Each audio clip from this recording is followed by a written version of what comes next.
اعوذ باللہ من الشیطان الرجیم بسم اللہ الرحمن الرحیم الا بذکر اللہ تطمئن القلوب صدق اللہ العظیم وصدق رسولہ النبی الکریم ان اللہ وملائکتہ یصلون علی النبی یا ایہا الذین آمنوا صلوا علیہ وسلموا تسلیما اللہم صل علی سیدنا و مولانا محمد معدن الجود والکرم وآلہ وصحبہ وبارک وسلم۔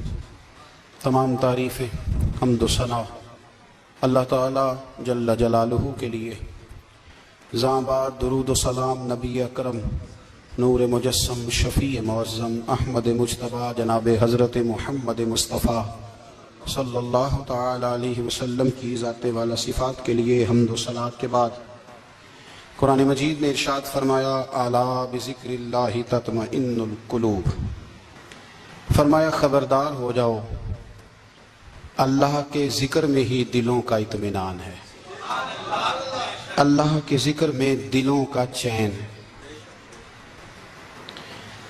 لوگ بہت سارا مال، بہت ساری دولت، بہت ساری عقل اور بہت سارا شعور ہونے کے باوجود بے سکون ہیں۔ جس چیز نے زمانے کو تکلیف میں مبتلا کر دیا ہے اور جو چیز ڈھونڈنے سے نہیں ملتی وہ اطمینان ہے، وہ قرار ہے۔ لوگ بھیک مانگتے ہیں، منت کرتے ہیں، دہائی دیتے ہیں کہ کہیں سے سکون کی دولت مل جائے، لیکن وہ میسر نہیں آ رہی۔ بڑے بڑے لوگ ہیں اور میں عرض کر چکا ہوں کہ مالدار بھی ہیں اور عقل مند بھی ہیں، باشعور ہیں، پڑھے لکھے، پر قلبی سکون، راحت، اطمینان، چین انہیں میسر نہیں آ رہا۔ راتیں جاگ کر گزر جاتی ہیں، دن آزمائش میں بیت جاتا ہے۔ وہ کبھی اس کے لیے ٹھنڈے علاقوں کا سفر کرتے ہیں، کبھی دوستوں کی مجلسوں میں جا کر کے بیٹھتے ہیں، کبھی گھر سے دور اکیلے میں تنہائی میں وقت گزارنے کی کوشش کرتے ہیں، لیکن دولت سکون ناپید ہوتی ہے، میسر نہیں آتی۔ عرش کا رب فرماتا ہے کیوں تو بھٹکتا پھرتا ہے، کیوں دائیں بائیں جاتا ہے، چپ کر کے مسجد آ جا اور لوگوں سے بچ کے تنہائی میں میرا ذکر کر۔ اللہ ملے گا کیا؟ فرمایا اعلیٰ بذکر اللہ تطمئن القلوب، میں تیرے بے چین دل کو چین عطا کر دوں گا۔ وہ تیرا تڑپتا اور پھڑکتا ہوا مزاج، اسے میں سکون کی دولت دوں گا۔ یہ تجھے کہیں اور نہیں ملے گا، یہ میری یاد میں ملے گا۔ یہ چین، قرار، سکون تجھے یہی میسر آئے گا۔ اطمینان قلبی زندگی کا حسن ہے بھائی، دولت سکون اصل ہے۔ بڑے ٹھنڈے کمرے میں کچھ لوگوں کو نیند نہیں آتی، اور دادا صاحب رحمۃ اللہ علیہ آپ جائیں تو دونوں سڑکوں کے بیچ جو فٹ پاتھ ہے نا، اس پہ بھی کچھ لوگ سوئے ہوتے ہیں۔ ادھر سے بھی گاڑیاں گزرتی ہیں، ادھر سے بھی گاڑیاں گزرتی ہیں، لیکن بس نیند ہے نا، اللہ کا فضل ہے، اس نے دے دی ہے، آنے والوں کو آ گئی ہے۔ اطمینان قلبی، میرا معاشرہ بے سکون ہے، بے قرار ہے۔ مجھے کچھ لوگ کہتے ہیں کہ میں آج کل بڑا بور ہو رہا ہوں، تو میں کہتا ہوں یار ہمیں تو ٹائم ہی نہیں ملا آج تک بور ہونے کا، نہیں وقت ہی نہیں اتنا میسر آیا۔ کون سا ٹائم نکالے جس میں بندہ بور ہو؟ وہ تو ہے کہ انسان کچھ فارغ ہو، کہیں اس کے پاس گنجائش ہو تو بور بھی ہو لے۔ کیسے بور ہو لیتے ہو؟ یہ کیا ہوتا ہے بور ہونا؟ زندگی میں اتنا وقت ہی کہاں ہے کہ انسان بور ہوتا پھرے اور یہ تصور بناتا پھرے کہ میں بڑی آزمائش میں ہوں، تو میں بڑے بور ہو رہا ہوں، تو میں بڑی تکلیف میں ہوں۔ تو وقت بہت زیادہ ہے ہمارے پاس، یعنی کاموں میں ضائع بڑا ہوتا ہے، تو ہم بور ہوتے ہیں، پریشان ہوتے ہیں۔ اللہ فرماتے ہیں یہ جو میری یاد ہے نا، لیکن اس کا بھی ایک طریقہ ہے یاد کا، اس طریقے سے اگر میرے رسول کریم علیہ السلام نے فرمایا اللہ کا ذکر اس طرح کرنا کہ دیکھنے والا تمہیں دیوانہ سمجھے، لوگ سمجھیں کہ کوئی مجنون ہے، کوئی جنونی ہے، کوئی پاگل ہے۔ یہاں اللہ تعالیٰ معاف کرے، آپ ذکر کی مجلس چھیڑیں، آپ ناز شریف کی مجلس چھیڑیں تو بہت سارے لوگ پروفیسر بن جاتے ہیں، وہ ساری نہیں ہلاتے، ان کی زبانی حرکت میں نہیں آتی۔ حالانکہ رب کریم کا ذکر اس طرح کرو کہ دیکھنے والا تمہیں دیوانہ سمجھے، کہیں اور کھونے کی ضرورت ہی نہیں۔ میرے حبیب گویا ہمیں فرماتے ہیں تو رب کے ذکر میں اس طرح کھو جا کہ تجھے دنیا کا خیال ہی نہ رہے، تجھے پھر دنیا کی ہوش نہ رہے۔ لیکن اگر نماز میں بھی خیال غیر آئے، ذکر میں بھی توجہ کہیں اور ہو، زندگی میں وہ عجیب لمحہ تھا، وہ میرے ساتھ تھا اور میں تنہا تھا، اگر ماحول یہ ہو کہ آپ کہیں جسم کے ساتھ تو موجود ہوں، روح موجود نہ ہو، تو پھر لذت ذکر بھی میسر نہیں آتی، پھر کیف نہیں حاصل ہوتا۔ یاد رکھیں کہ اس طرح کھو کے رب کی یاد کہاں سے کیف آئے؟ الجھ ہی بڑا گئے ہیں۔ وہ مستی، وہ سرور، وہ کیف جو اللہ کے ذکر میں ہوتا تھا، جو کبھی مرشد کامل کے سامنے بیٹھ کر لوگ اللہ اللہ کرتے تھے تو لگتا یہ تھا کہ یہ یہاں ہے ہی نہیں، یہ تو کہیں اور چلے گئے ہیں، یہاں موجود ہی نہیں۔ لیکن اب وہ موج نہیں، وہ شوق نہیں، وہ درد نہیں، وہ زیب نہیں۔ اقبال تڑپ کے کہا کرتے تھے خیرت کی گتھیاں سلجھا چکا ہوں، یا رب مجھے صاحب جنوں کر دے، اللہ مہربانی فرما، وہ کیفیت دے، وہ سرور دے۔ زندگی میں اگر اطمینان چاہتے ہو تو کبھی کبھی سب کچھ بھول کے نا تو مست ہو جایا کرو رب کی یاد میں۔ کبھی کبھی چھوڑ دیں دنیا، چھوڑے یار موبائل، کسی وقت کرے اس کو بند، چھوڑے اس بات کا خیال کہ فلانے نے سلوٹ کیا ہے کہ نہیں کی، چھوڑے۔ حضرت باجزید بستامی رحمت اللہ تعالیٰ علیہ فرماتے ہیں میں نے اعتکاف کبھی اپنی مسجد میں نہیں کیا، یہ کہ سارے ہی ہاتھ چومنے والے، سارے ہی پیار کرنے والے۔ فرماتے ہیں میں جب اعتکاف کرتا تھا تو میں بستان سے دور نکل جاتا تھا جہاں کوئی مجھے جاننے والا نہ ہو۔ اٹھ بلیا چلو تھے وسیے جتھے وس دے نہیں سارے ینے، نہ کوئی ساڈی ذات پچھانے تے نہ کوئی سانو منے، چلو ادھر چلے۔ اٹھ بلیا چلو تھے وسیے جتھے وس دے نہیں سارے ہی انے، نہ کوئی ساڈی ذات پچھانے تے نہ کوئی سانو۔ اتنا شوق ہے سلوٹ کرانے کا، اتنا شوق ہے تعارف کرانے کا، اتنا شوق ہے اپنا بتانے کا، تو یہ چیز غلبہ کر جاتی ہے، پھر نام رہ جاتا ہے، روح نہیں رہتی، پھر وجود رہ جاتا ہے، پھر باطن کی کیفیت نہیں رہتی۔ خدا را اپنے آپ کو بے چین نہ کرو، بے قرار نہ کرو، بے سکون نہ کرو، رب کی یاد میں آ جاؤ، درود و سلام میں آ جاؤ، نعت کے حسن میں آؤ، تلاوت کی دنیا میں آؤ، سجدوں کے نور میں آؤ۔ آؤ کبھی کھول کے دل مسجد کی صفائیاں کریں، آؤ نہ کبھی کوئی بوڑھا، دادی، نانی، دادا ان کے پاس بیٹھ کے پیر دبا کے اللہ کو راضی کریں۔ یہ کیف والی جگہ ہیں، یہ سرور والی جگہ۔ اتنی بے چین ہماری زندگی ہے، بے قرار ہے، تڑپتے ہوئے لوگ، لڑتے ہوئے لوگ، ایسے لگتا ہے اب ایک دوسرے کا گریبان تھام لیں گے، بے قرار، بے چین۔ کسی کو انتظار کا کہا جانا کہ 10-20 منٹ کسی کا انتظار کرو تو بعض لوگ مجھے ایسے لگتا ہے جیسے یہ ان کا کلیجہ پھٹ جائے گا، ڈاکٹر کے انتظار میں بیٹھے ہیں تو بڑے پریشان ہیں۔ کسی کو ملنے گئے ہیں کو آدھا گھنٹہ بیٹھنا پڑ گیا تو بڑی دقت میں ہے۔ اپنے آپ کو سکون دیں۔ آپ یقین کریں بڑا مزہ آتا ہے، کبھی کسی کا انتظار کرنا پڑے تو 2-4 تسبیح درود شریف پڑھی جاتی ہے، یعنی ذوق بن جاتا ہے کہ چلو اللہ نے موقع دیا ہے، کوئی سرکار کو یاد کر لے، تنہائی مل گئی۔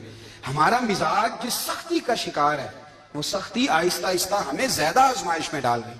تو میرے بھائی زندگی میں اطمینان حسن ہے، اور وہ سب سے زیادہ اللہ کی یاد میں ملتا ہے، وہ سب سے زیادہ رب کریم کے ذکر میں۔ سب سے زیادہ جو چاہتا ہے نا دل ٹھنڈا رہے، زبان میٹھی رہے، وہ مدینے والے محبوب پہ درود و سلام پڑھا کرے، وہ حضور پہ درود و سلام پڑھا کرے، زبان میٹھی رہے گی۔ میرا ذاتی تجربہ ہے کہ جو آدمی اپنے اخلاق سنوارنا چاہے وہ حضور پہ درود شریف پڑھے، جو اپنے اخلاق سنوارنا چاہے، طبیعت کو ٹھنڈا رکھنا چاہے، وہ درود شریف پڑھے، اس کا دل سکون میں آئے گا۔ کچھ کام اور ہیں زندگی میں اطمینان کے لیے، ان کا ہونا بھی بڑا ضروری ہے۔ سب سے پہلے اگر آپ چاہتے ہیں نا زندگی میں سکون ہو تو حقیقتوں کا سامنا کرنا سیکھیں۔ آپ جو ہیں وہ رہنا سیکھیں، جو آپ نہیں ہیں وہ بننے کی کوشش نہ کریں۔ حقیقت کا سامنا کرو گے تو زندگی اطمینان میں آ جائے گی۔ ہم نے نا بہانے بنا لیے ہیں، ہیلے بنا لیے، جھوٹ کے سہارے اپنے آپ کو اونچا کر لیا۔ ایک آدمی سے کہا جاتا ہے تو رشوت نہ لے، تو کہتا ہے میں غریبوں سے نہیں لیتا۔ تو میرا سوال یہ ہے کہ امیروں کا حساب لینے کی اللہ نے تیری ڈیوٹی لگائی ہے، تیرے ذمہ لگایا ہے کہ تو امیروں کا حساب کر، تمہیں کیا ضرورت پڑی ہے؟ ہم نا بہانہ کرتے ہیں، رشوت لینے والے کا الگ بہانہ ہے اور سفارش والے کا الگ بہانہ ہے۔ حقیقت کا سامنا کریں، حقیقت کا۔ جو میرے ذمہ داریاں ہیں وہ میں نے پوری کرنی، جو آپ کی ذمہ داریاں ہیں وہ آپ جان نہ چھڑائیں، حقیقت پسند بنے۔ میرے رسول کریم، پھر پڑھیے درود شریف، صلی اللہ علیہ تعالی علیہ وسلم۔ حضور صلی اللہ علیہ وسلم نے فرمایا کہ میری بیٹی سیدہ فاطمہ الزہرا رضی اللہ تعالیٰ عنہا صرف جنتی نہیں، جنتی عورتوں کی سردار ہے۔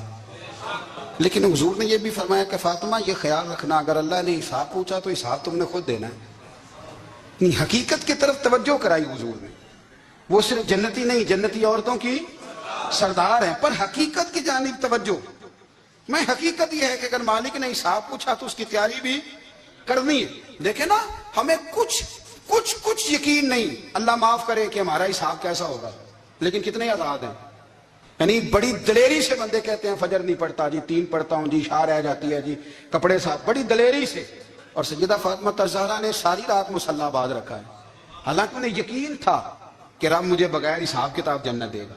حقیقت کا سامنا کریں، جو حقوق آپ کے ہیں وہ آپ نے ادا کرنے، جو ذمہ داریاں ہیں وہ ذمہ داریاں ہیں۔ دیکھیں نا، حضرت موسیٰ کلیم اللہ علیہ السلام کے پاس اسرائیل روح نکالنے آئے تو حضرت موسیٰ نے تھپڑ مارا، آنکھ نکال دی، واپس گئے۔ اللہ انہوں نے تو جلال فرمایا ہے، کہا موسیٰ علیہ السلام سے کہیے بیل کی پشت پر ہاتھ رکھیں، جتنے بال ان کے دست مبارک کے نیچے آئیں گے اتنے 1000 سال ان کی عمر بڑھا دی جائے گی۔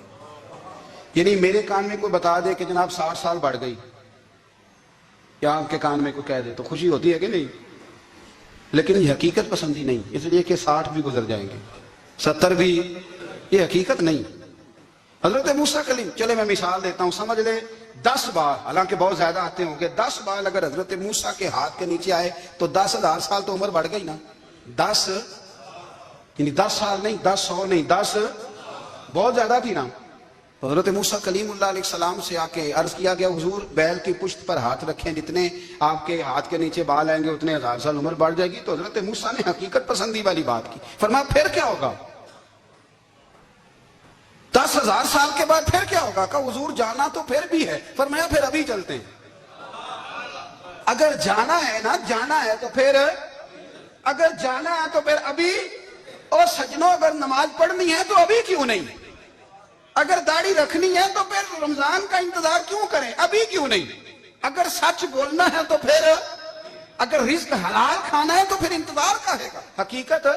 حقیقت ہوتی ہے، بہانہ ہوتا ہے، حقیقت چھپ نہیں سکتی بناوٹ کے اصولوں سے، کیونکہ خوشبو آ نہیں سکتی کبھی کاغذ کے پھولوں سے، یہ بات یاد رکھیں۔ اگر جانا ہے تو حضرت کلیم فرمانے لگے پھر 10,000 سال کے بعد بھی جانا ہے تو آج بھی۔ ہمیں بے قراری زندگی میں اس لیے کہ ہم حقیقت پسند نہیں، ہم بہانوں میں، ہم ہواؤں میں جیتے ہیں، ہواؤں میں، خیالات میں زندگی گزارتے ہیں۔ بڑا ٹائم پڑا ہے، مثلاً کتنا میرے رسول کریم صلی اللہ تعالیٰ علیہ وآلہ وسلم نے ایک دن صحابہ سے فرمایا تمہیں حیا نہیں آتی؟ حضور کیا ہوا؟ فرمایا وہ والے مکان بناتے ہو جن میں تم رہ نہیں سکتے، وہ والا مال جمع کرتے ہو جو کھا نہیں سکتے، حیا نہیں آتی؟ عرض کی حضور حکم کریں تو محبوب فرمانے لگے جوتے کا ایک تسمہ بند کرتا ہوں تو سوچتا ہوں دوسرا بند کرنے سے پہلے موت آ جائے گی، ایک سانس اندر جاتی ہے تو دوسرا آنے سے پہلے میں یاد کرتا ہوں کہ مجھے دنیا سے جانا ہے۔ تمہیں حیا نہیں آتی؟ وہ مکان بناتے ہو جن میں رہ ہی نہیں سکتے، وہ مال جمع کرتے ہو جو کھا۔ حقیقت پسند نہیں بھائی ہم۔ بہت سارے لوگ ہیں بڑی باتیں سناتے ہیں، بڑی، میں کہتا ہوں اصل میں نا زیادہ باتیں سنا کے نا بیچارہ اپنے آپ کو مطمئن کرنا چاہتا ہے، اصل بات یہ ہے کہ اندر سے نا ہلا ہوا ہے، کچھ بھی نہیں، بڑا زیادہ ہنستا ہے، مجھے لگتا ہے کہ کوئی گہرا زخم چھپا رہا ہے۔ اس لیے ملمہ سازی، حقیقت پسند بنو، حقیقت پسند۔ یاد رکھنا من ترک صلاۃ متعمدا فقد کفر، میرے رسول نے حقیقت بیان کی، فرمایا جس نے ایک نماز بھی جان بوجھ کے چھوڑی اس نے رب کے رب ہونے کا انکار کیا، اس نے کفران نعمت کیا۔ یہ حقیقت ہے، کوئی کلیریفیکیشن نہیں، کوئی وضاحت نہیں۔ جو نماز نہیں پڑھتا جھوٹ بولتا ہے، غلط بیانی کرتا ہے۔ جو شخص رزق حرام کما کے کہتا ہے کہ اس کے بغیر گزارا نہیں چلتا، وہ جھوٹ بولتا ہے، اس لیے کہ رب فرماتا ہے جب تجھے پیدا کیا ہے تو تیرا رزق میرے ذمہ ہے۔ اللہ فرماتا ہے کہ لا یکلف اللہ نفسا الا وسعها، میں کسی پر وہ بوجھ نہیں ڈالتا جو اٹھا نہ سکے۔ نماز فرض کیا اس کا مطلب ہے ہم پڑھنے کے قابل ہیں، اس نے ہمارے ذمہ داریاں لگائی ہیں تو مطلب یہ ہے کہ ہم ذمہ داریاں ادا کرنے کے قابل ہیں، ورنہ وہ کہتا ہے میں وہ بوجھ ڈالتا ہی نہیں جو تجھ سے اٹھایا نہ جائے۔ اگر چاہتے ہو کہ زندگی میں اطمینان ملے تو خدا را حقیقت پسند والی زندگی گزارو۔ یہ فضاؤں میں زندہ رہنا، ہواؤں میں، اللہ بڑا معاف کرنے والا ہے، اللہ بڑا کریم ہے، معاف کر دے گا. تو بھئی یہ بات صحابہ کو بھی پتا تھی، یہ اہل بیت کو بھی خبر تھی، تو وہ تو ایک ایک بات کا لحاظ کرتے تھے. یہ غوث اعظم کو بھی پتا تھی، یہ ان کے والد کو بھی پتا تھی، جنہوں نے کسی کا ایک سیب کھا لیا تھا تو 12 سال اس کے گھر میں نوکری کرتے رہے. انہیں نہیں پتا تھا اللہ بڑا کریم ہے، معاف کر دے گا، ایک سیب ہی ہے نا. تو حقیقت پسندی آپ کو سکون دے گی. اور اگر آپ نے اپنے آپ کو غیر مطمئن کیا ہوا ہے، بات کچھ اور ہے، اور آپ نے اپنے آپ کو ڈال کسی اور طرف لیا ہے، تو پھر آپ کو سکون مل سکتا. سکون حقیقت پسندی میں، اصل میں سکون ہوتا ہے، اداکاری میں سکون نہیں ہوتا. تیسری بات سنیں، اگر آپ چاہتے ہیں زندگی میں مطمئن رہیں تو دنیا داروں سے امیدیں توڑ دیں، اللہ اور اس کے رسول سے امید وابستہ کریں، اولیاء اللہ سے امیدیں وابستہ کریں، صحابہ اور اہل بیت سے امیدیں، اللہ اور اللہ والوں سے امیدیں، دنیا داروں سے امیدیں. آپ کو پتا ہے دنیا دار کی تباہی کب ہوتی ہے؟ جب انہیں خوش آمدی مل جاتا ہے. چودھری کا بیڑا اس وقت غرق ہوتا ہے جب اسے چودھری کہنے والے زیادہ ہو جاتے ہیں. سیٹھ صاحب اور نواب صاحب بیچارے تباہ تب ہوتے ہیں بھولے پن میں، جب ان کے دائیں بائیں ریلا ہوتا ہے سیٹھ صاحب کہنے کا. لوگ انہیں کھانا چاہتے ہیں، پیار ان کا نہیں ہوتا، ان کی جیب کا ہوتا ہے. محبت ان سے نہیں ہوتی، ان کی کرسی سے ہوتی ہے. ضروریات کا پیار ہوتا ہے، تباہ کر دیا جاتا ہے. ہماری ساری توقعات دنیا داروں سے وابستہ ہو گئی ہیں. ناراض نہ ہونا، پیروں نے، مولویوں نے، درویشوں نے، انہوں نے بھی سیٹ رکھے ہوئے جلسوں کی صدارت کرانے کے لیے. یعنی مذہبی جلسہ ہے، اس میں بہت زبردست پڑھے لکھے صاحب تقوی عالم کا خطاب ہے، اور کی صدارت وہ بندہ کر رہا ہے جس نے عشاء کی نماز بھی نہیں پڑھی. وہ بندہ صدارت کر رہا ہے، کیوں؟ اس لیے کہ اس نے لاکھ روپیہ دیا محفل میں. خدا را دنیا داروں سے امیدیں چھوڑ دیں، ورنہ آپ کمزور پڑ جائیں گے، آپ کی امیدیں ٹوٹیں گی. کتنا کمزور ہے وہ شخص دو چار ہزار کے لیے کسی بندے کی چاپلوسی کرتا ہے، اس کے پیچھے بھاگتا ہے، خوش آمدیں کرتا ہے تھوڑے سے نوٹوں کے لیے. دکھ سکھ میں کام آئے گا اس کام کے لیے. میرے رسول کریم علیہ السلام نے فرمایا، جس نے بندوں کو راضی کرتے کرتے رب کو ناراض کر دیا، اس کی دنیا بھی گئی اور آخرت بھی گئی.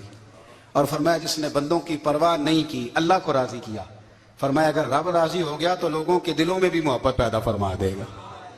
کیا ضرورت ہے خوشامد کرنا دنیا داروں کی، سیٹوں کی، نوابوں کی، چاپلو. اور میں آپ کو ایک بات بتاؤں، ہوتا پتہ کیا ہے؟ یہ جو حب جا اور حب با ہوتی ہے نا، اس سے پیٹ نہیں بھرتا.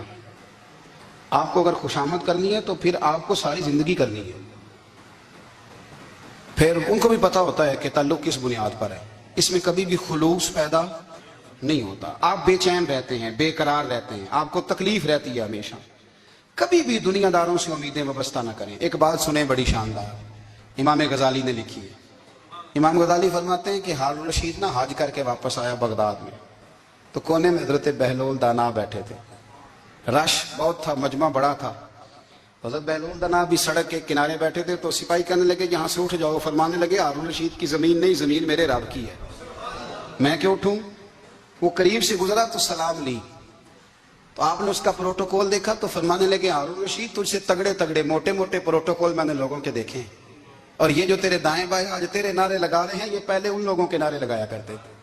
اور تھوڑا وقت گزرنے دے، جو تیرے بعد آئے گا نا، یہ سارے پھر ان کے نعرے بھی لگائیں گے. تو جھوٹ کی دنیا میں زندہ ہے، ان سے تو نے امیدیں وابستہ کی ہیں، یہ کل اس کے نعرے لگائیں گے. اس کے دل پہ بڑا اثر ہوا، گھوڑے سے اتر آیا، آگے کہنے لگا حضور آپ نے مجھے بڑی اچھی نصیحت کی ہے، میرا دل بڑا ٹھنڈا ہوا ہے.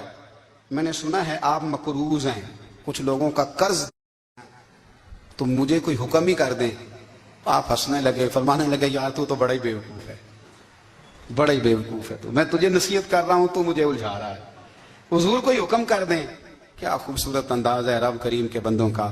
حضرت بہلول دانا فرمانے لگے تیرا رب کون ہے؟ کہا اللہ. تو فرمایا میرا کون ہے؟ کہا اللہ. فرمانے لگے یہ تو نہیں نہ ہو سکتا کہ اللہ ہارون رشید کو دیتا رہے اور بہلول دانا کو بھول ہی جائے. یہ تو نہیں نہ ہو سکتا کہ ہارون رشید کو دیتا رہے اور بہلول دانا کو بھول جائے. فرمایا اس کا دل، اس کا ارادہ ہوا، ارادہ قدرت ہوا کہ بہلول مقروض رہنا چاہیے. تو اگر رب مجھے رکھنا چاہتا ہے، دکھ قبول محمد بخشا راضی رہن پیارے، اگر وہ چاہتا ہے میں مقروض رہوں تو میں بھی چاہتا ہوں کہ میں مقروض ہی رہوں. یہ تو نہیں نہ ہو سکتا کہ تجھے دے اور مجھے نہ دے، فرمایا میری تجھ سے کوئی امید نہیں، مجھے جب بھی دے گا میرا رب بھی دے گا، اور وہ دے گا تو پھر انشاءاللہ خزانے کھول کے دے گا۔ دنیا داروں سے امیدیں وابستہ کرنا، لوگوں کے پیچھے، یہ چھوڑ دیں، آپ بے چین رہیں گے، بے قرار رہیں گے۔ اللہ والوں سے ضرور امیدیں وابستہ کریں، اس لیے کہ ان کے پاس جو کچھ ہوتا ہے وہ دراصل رب کا ہی ہوتا ہے۔ لیکن سیٹھوں سے، نوابوں سے، سیاستدانوں سے باز آ جائیں، ہماری بڑی امیدیں وابستہ ہیں۔ میں اکثر کہتا ہوں جتنے پھیرے نوکری کے لیے دنیا دار کے دروازے پہ لگائے ہیں نا، اس سے کم دفعہ مسجد میں نفل پڑے ہوتے تو رب اتنی بڑی مہربانی فرما دیتا۔ تیسری بات یہ یاد رکھیں، اگر سکون لینا چاہتے ہیں نا، اگر سکون لینا چاہتے ہو نا تو لوگوں کو ڈسکس کرنا بند کر دو۔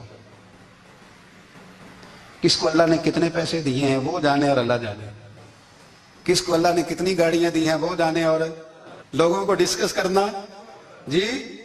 یعنی میں ایک جگہ بیٹھا تھا تو ایک صاحب گاڑی والا گزرا، گاڑی میں بیٹھ کے، اس کا پڑوسی تھا، کہندے تھا منہ ہے کار والا، میں کہ وہ تے ہے تا ہی بیٹھا ہے، تو میں کہ سمجھانا جی انہوں، میں کہ توں تے میں حساب لائیے بھی ساڈے کول کوئی نہیں، وہ تے ہے، لیکن نا اللہ نے اسے دی ہے نا، تو اللہ نے چاہا نا وہ کار میں بیٹھے، تو جس نے پھٹے پہ بیٹھ کے یہ تبصرہ کیا کہ منہ ہے کار والا، میں کہ وہ تے ہے تا کار رہے تھے۔ اب مجھے تجھے اندازہ لگانا چاہیے کہ ہم کیا یہ بحث ہے، یعنی اللہ کو چاہیے تھا معاذ اللہ کے پہلے تم سے پوچھتا کہ اسے کار دینی ہے کہ نہیں، کیا مطلب فضول بحث ہے۔ وہ چیز ہمیں اتنا تنگ کرتی ہے، اتنی تکلیف دیتی ہے کہ آپ یقین کریں سارا دن اسی کو ڈسکس کرتے ہیں، سارا دن۔ اس کے پاس گاڑی ہے، اس کے پاس کار ہے، فلانے کا پیسہ 1 نمبر ہے، فلانے کا 2 نمبر ہے، فلانے کا 6 نمبر ہے۔ اصل بات کے اندر حسد ہے، اس کو نکالو۔ ایک بات کہنے لگا ہوں، اسے یاد رکھنا، میرے اعلیٰ حضرت رحمۃ اللہ علیہ فرمایا کرتے، حسد کرنے والا بندوں پر اعتراض نہیں کرتا، اللہ پر اعتراض کرتا۔ وہ کہتا ہے اللہ اسے کیوں دیا ہے، اتنا کیوں دیا ہے، معاذ اللہ وہ اللہ کی تقسیم پر اعتراض کرتا۔ حسد کرتے ہو بے چین رہو گے، حسد آپ کے دل کو تڑپا کے رکھ دے گا۔ چھوڑے، اللہ بڑا کریم ہے، جس کو جہاں چاہتا ہے وہاں بٹھا دیتا ہے۔ آپ قطعاً اس بحث میں نہ پڑے کہ اللہ نے کس کو کتنا دیا ہے، کب دیا ہے، کیوں دیا ہے، وہ بڑا بے نیاز ہے۔ حسد آپ کو تباہ کرے گا۔ دنیا میں پہلا گناہ جو ہوا تھا وہ حسد تھا۔ ابلیس نے حضرت آدم سے حسد کیا، کہنے لگا میں بہتر ہوں، سرداری اس کو مل رہی ہے، یہ تو اللہ کو پتہ ہے نا کس کو دینی ہے۔ اور دنیا میں پہلا قتل حسد کی وجہ سے ہوا، حابیل قابیل کے درمیان حسد کا معاملہ تھا۔ خاتون کا نکاح اس سے کیوں ہو رہا ہے، مجھ سے ہونا چاہیے۔ حسد تباہی کرتا۔ آپ یقین کریں، یعنی دکاندار کے سامنے دوسری دکان پڑتی ہے، پریشان ہو جاتا ہے، وہ کہتا ہے میرا کیا بنے گا، لا حول ولا قوت الا باللہ العلی العظیم۔ یعنی تیرا کا خیال ہے کہ تیرے حصے کی روٹی وہ کھا جائے گا، اتنا چھوٹا دل، نہیں تیرا موقع یہ ہے کہ تیرے حصے کا نصیب اس تک چلا جائے گا، یہ تیری خواہش ہے۔ ایک دوسرے کی کمزوریاں بیان کرنا، اس کا تو مال ہی ناقص ہے جی، اس کے تو پاس ہی کچھ نہیں، یہ تو کمزور لوگوں کا طریقہ ہے۔ میرے رسول کریم علیہ السلام گزر رہے تھے، پت جھڑ کا موسم تھا، خزاں کا موسم تھا، درختوں کے پتے جھڑ رہے تھے، صحابہ کو ساتھ لے کے حضور گزرے، اور ایک درخت کی ٹہنی کو پکڑ کے حضور نے ہلایا۔ صحابہ فرماتے ہیں کہ چھم چھم اس کے پتے گرے، زمین پر ڈھیر لگ گیا۔ حضور نے فرمایا دیکھا تم نے کیا ہوا؟ حضور ہاں۔ فرمایا کتنی تیزی سے پتے جھڑے ہیں، صرف تنا رہ گیا ہے اور خالی ٹہنیاں رہ گئی ہیں، کوئی حسن بچا ہے؟ حضور نہیں۔ تو نبی کریم فرمانے لگے جو حسد کرتا ہے نا اس کی نیکیاں بھی اسی طرح جھڑ جاتی ہیں، اسی طرح۔ اور ایک جگہ حضور فرمانے لگے جس طرح راکھ لکڑی کو آگ جب آگ کھا جائے تو پھر لکڑی کو لکڑی نہیں کہا جاتا، راکھ کہا جاتا ہے، کوئلہ کہا جاتا ہے، اس کی اصل باقی یعنی اسے کھائی جاتی ہے۔ تو حضور علیہ السلام فرمانے لگے جس طرح آگ لکڑی کو کھا جاتی ہے، فرمایا اسی طرح حسد نیکیوں کو کھا جاتا ہے۔